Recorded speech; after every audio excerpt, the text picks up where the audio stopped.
My name is Jacqueline. I'm the manager of Conservation Partnerships and Program here at Shedd Aquarium.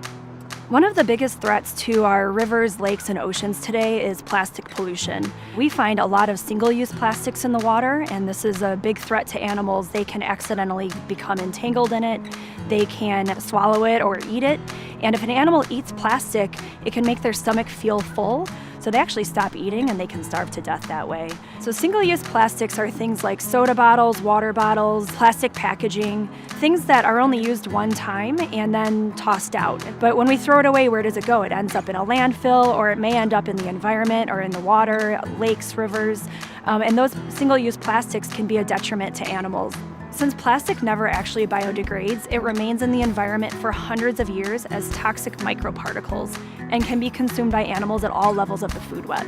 A recent study looked at 25 Great Lakes fish species to see if there were plastics in their system, and all 25 of those species did have plastics.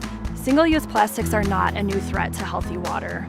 We are using single-use plastics increasingly more and more in our day-to-day lives. Global plastic production has increased by 620% since 1975, and much of that is for single-use products.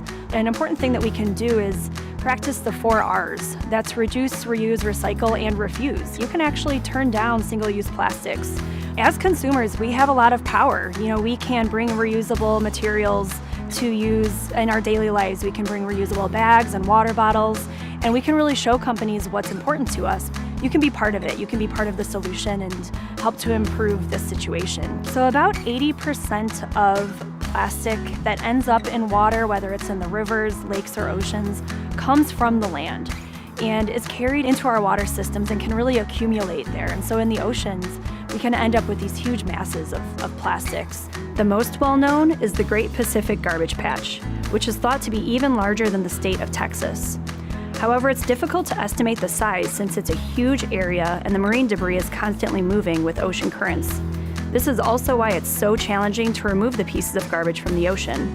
Plastic pollution can be a bummer for both people and for animals. If you see a plastic water bottle floating next to you as you're enjoying a swim at the lake, it can definitely impact your experience, and it can also be dangerous. We also do beach cleanups here around the Chicago area, and 85% of the litter that we pick up is plastic.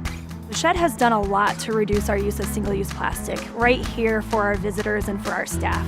We no longer offer straws, and that's in part because about 500 million straws are used here in America every day. We also have eliminated plastic lids and plastic bags in our cafe and our gift shop. We also are doing more and more recycling and more composting. We're really trying to keep as much waste as possible away from the landfill. One little change can have a big impact for animals and the waterways that you love. Shed single-use plastics and take a big step toward a cleaner world.